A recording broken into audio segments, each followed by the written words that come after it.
നമസ്കാരം.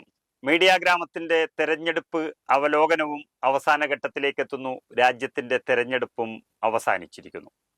നമുക്ക് ഈ ഒരു ഘട്ടത്തിൽ മനസ്സിലാകുന്നത് രാജ്യത്തിന്റെ യഥാർത്ഥ ചിത്രം രാജ്യം ഭരിക്കുന്ന നരേന്ദ്രമോദി സർക്കാരിന് വലിയ തോതിലുള്ള തിരിച്ചടി ലഭിക്കും എന്നുള്ള സൂചന തന്നെയാണ്.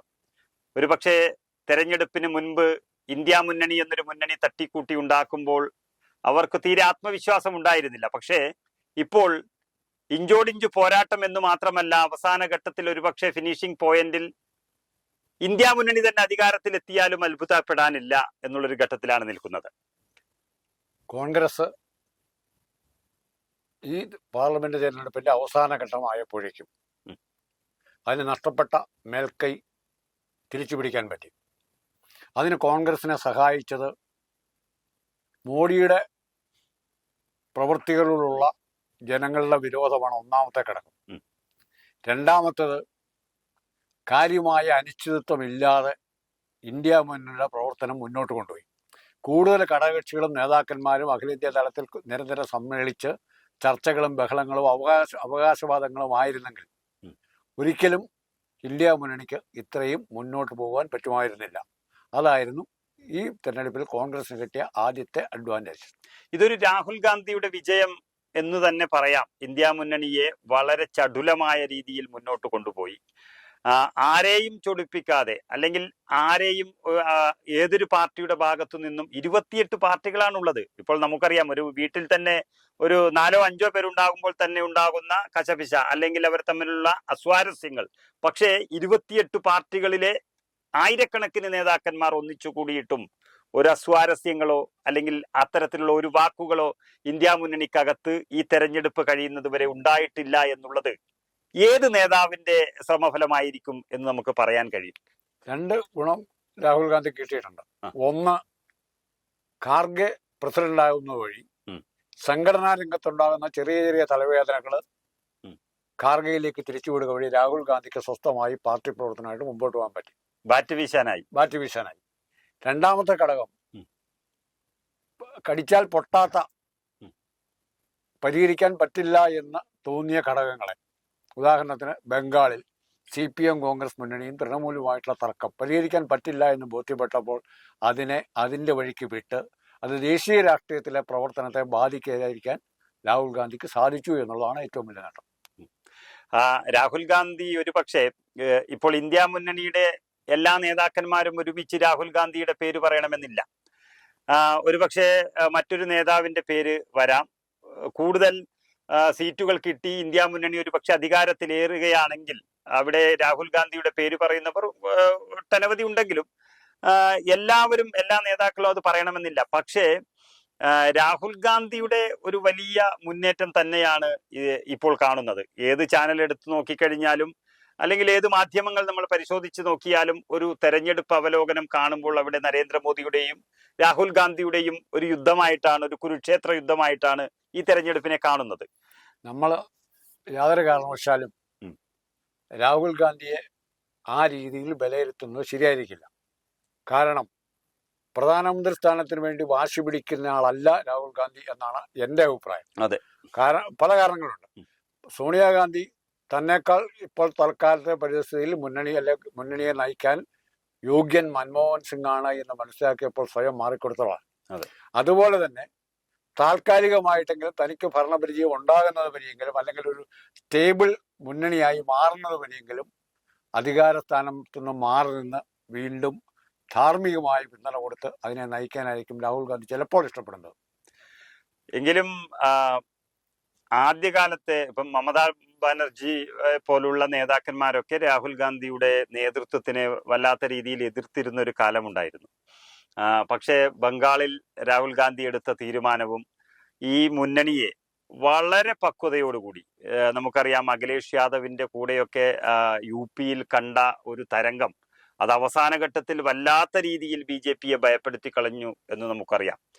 ബീഹാറിലേക്ക് എത്തുമ്പോൾ തേജസ്വി യാദവിന്റെ കൂടെ, മഹാരാഷ്ട്രയിലെത്തുമ്പോൾ ഉദ്ധവ് താക്കറെയുടെ കൂടെ, അതുപോലെ തന്നെ ഏത് സംസ്ഥാനത്തെത്തുന്നു, ഇപ്പൊ അവസാന ഘട്ടത്തിൽ ഡൽഹിയിൽ അരവിന്ദ് കെജ്രിവാളിന്റെ കൂടെ, ഈ നേതാക്കന്മാരുടെ കൂടെയൊക്കെ DMK-യുടെ കൂടെ ആദ്യഘട്ടത്തിൽ ഈ ഘട്ടങ്ങളിലൊക്കെ ഈ തെരഞ്ഞെടുപ്പ് പ്രചരണങ്ങളിലൊക്കെ രാഹുൽ ഗാന്ധി ഉണ്ടാക്കിയ ഒരു തരംഗം അത് ഇപ്പോൾ നമുക്കറിയാം.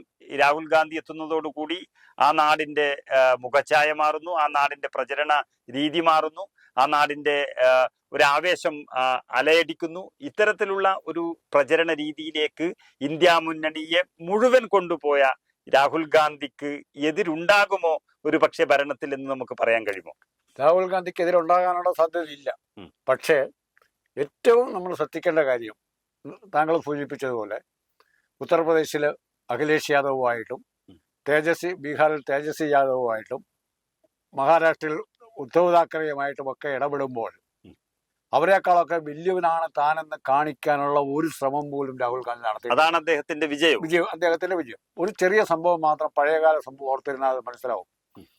രാഹുൽ ഗാന്ധിയുടെ പിതാവ് രാജീവ് ഗാന്ധി ഇവിടെ കോൺഗ്രസിന്റെ നേതാവും പ്രധാനമന്ത്രിയുമായിരുന്ന കാലത്ത് ആന്ധ്രാപ്രദേശ് സന്ദർശനത്തിനെത്തിയപ്പോൾ NT രാമറാവുവിനോട് മോശമായി പെരുമാറി എന്നുള്ള ഒറ്റ കാരണം കൊണ്ട് കോൺഗ്രസിന്റെ അടിത്തറ മൊത്തം തീർന്നു.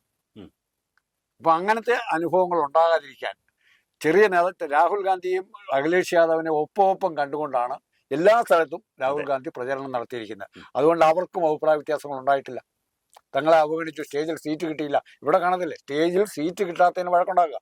അത് ഒഴിവാക്കി അവരെ അക്കോമഡേറ്റ് ചെയ്യാനുള്ള ഒരു വലിയ മനസ്സ് അല്ലെങ്കിൽ ഒരു വലിയ തന്ത്രം രാഹുൽ ഗാന്ധി ഈ തെരഞ്ഞെടുപ്പിൽ സ്വീകരിച്ചു. ഒരു ദിവസം പോലും പ്രധാനമന്ത്രിയോ അല്ലെങ്കിൽ മന്ത്രിയോ ആയിട്ട് ഇരുന്നിട്ടില്ല എങ്കിലും രാഹുൽ ഗാന്ധി വലിയൊരു പക്വത ഇതിൽ കാണിച്ചു എന്നുള്ളതാണ് ഏറ്റവും വലിയ ഒരു പ്രത്യേകത ഈ തെരഞ്ഞെടുപ്പിന്റെ.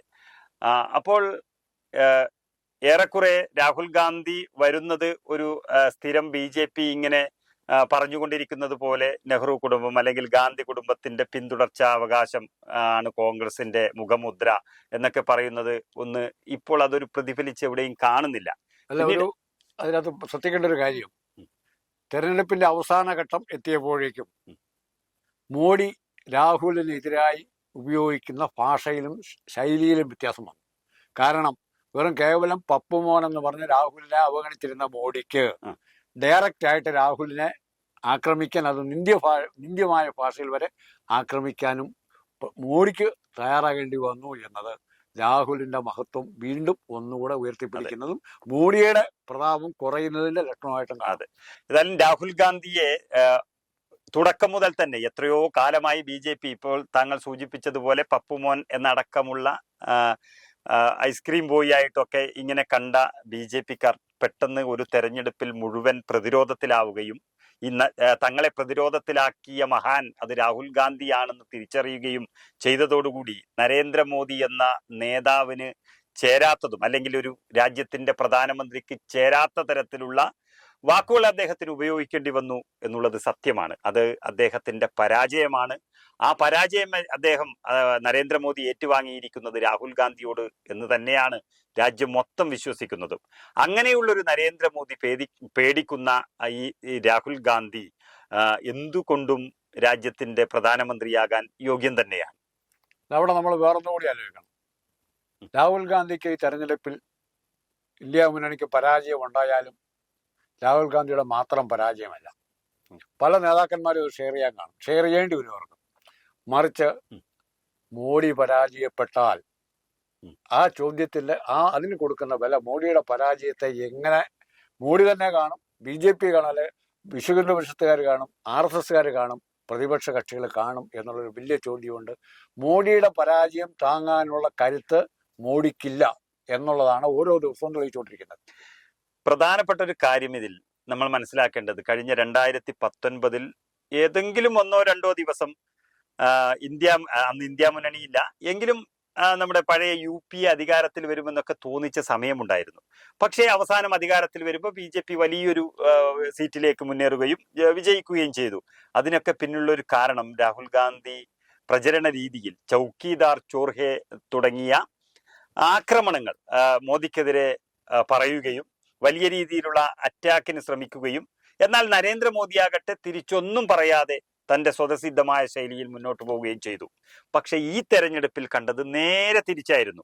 രാഹുൽ ഗാന്ധിയെ നരേന്ദ്രമോദി ആക്രമിക്കുന്നു. രാഹുൽ ഗാന്ധി വളരെ സൗമ്യനായി പറഞ്ഞുകൊണ്ടിരിക്കുന്നു കാര്യങ്ങൾ. ജനങ്ങൾക്കത് മനസ്സിലായിക്കൊണ്ടിരിക്കുന്നു. അങ്ങനെ വരുമ്പോൾ 2019 നരേന്ദ്രമോദിക്ക് കിട്ടിയ വിജയം അല്ലെങ്കിൽ കോൺഗ്രസിനടക്കം സംഭവിച്ചിരിക്കുന്ന പരാജയം ഇത്തവണ കാത്തിരിക്കുന്നത് നരേന്ദ്രമോദിയെയും BJP-യെയും ആണോ എന്നുള്ളൊരു സംശയവും ജനിപ്പിക്കുന്നുണ്ട്. BJP-യും കോൺഗ്രസും തമ്മിൽ നോക്കുമ്പോൾ ഈ തെരഞ്ഞെടുപ്പിൽ 2024 തെരഞ്ഞെടുപ്പിൽ നമ്മൾ കാണേണ്ട ഒരു വസ്തുത, ഈ മുന്നണിയിൽ ശക്തരായ പ്രാദേശിക നേതാക്കളുണ്ട്. ബംഗാളിൽ മമതയാണെങ്കിലും തമിഴ്നാട്ടിൽ സ്റ്റാലിനാണെങ്കിലും ഉദ്ധവ് താക്കറെ അങ്ങനെ ഓരോ സംസ്ഥാനത്തും തങ്ങളുടേതായ സംഭാവനകൾ ചെയ്യാൻ കഴിവുള്ള നേതാക്കന്മാർ, അഖിലേഷ് യാദവും തേജസ്വി യാദവും എല്ലാം ഉണ്ട്. മറിച്ച് BJP-യുടെ കാര്യത്തിൽ മോഡി ഒഴികെ അല്ലെങ്കിൽ കട്ടിച്ച് അമിത്ഷാ കഴിഞ്ഞിട്ട് ജനങ്ങളെ ആകർഷിക്കാൻ പറ്റുന്ന ഒരു നേതാവ് പോലും മറ്റ് സംസ്ഥാനങ്ങളിൽ ഇല്ലാതെ പോയി എന്നുള്ളതാണ് BJP-യുടെ ഏറ്റവും വലിയ പരാജയ കാരണം ആകാൻ പോകുന്നത്. ഏതായാലും വോട്ടെണ്ണാൻ ഇനി മണിക്കൂറുകൾ മാത്രമാണ് ബാക്കിയുള്ളത്. അപ്പോൾ നമുക്ക് ഒന്ന് പ്രത്യാശിക്കാം, അല്ലെങ്കിൽ ജനങ്ങളുടെ മനസ്സിൽ വലിയൊരു ആത്മവിശ്വാസം പകരുന്ന ഒരു തരത്തിലേക്ക് രാജ്യം എത്തി നിൽക്കുന്നു. ഏതായാലും രാഹുൽ ഗാന്ധിയുടെ മഹത്വം ഈ രാജ്യമറിഞ്ഞ ഒരു തെരഞ്ഞെടുപ്പ് കൂടിയാണിത്. നമുക്കറിയാം, UP-യിൽ അഖിലേഷ് യാദവ് ആയാലും മറ്റിടത്തുള്ള തേജസ്വി യാദവും അതുപോലെ ഏത് നേതാക്കളായാലും അരവിന്ദ് കെജ്രിവാൾ, DMK-യുടെ സ്റ്റാലിൻ അടക്കമുള്ള ഏത് നേതാവായാലും രാഹുൽ ഗാന്ധിയുടെ മഹത്വം അറിഞ്ഞുകൊണ്ട് അദ്ദേഹത്തിന്റെ കൂടെ തെരഞ്ഞെടുപ്പ് പ്രചരണ പരിപാടികളിൽ പങ്കെടുത്ത് ഇന്ത്യ മുന്നണിയെ അധികാരത്തിലേറ്റാൻ ശ്രമിച്ചൊരു തെരഞ്ഞെടുപ്പാണ്. അതുകൊണ്ട് രാഹുൽ ഗാന്ധിയുടെ മുന്നേറ്റവും രാഹുൽ ഗാന്ധിയുടെ മഹത്വവും കണ്ട ഒരു തെരഞ്ഞെടുപ്പാണ് ഇത് എന്ന് പറയാതിരിക്കാൻ നമുക്ക് കഴിയില്ല.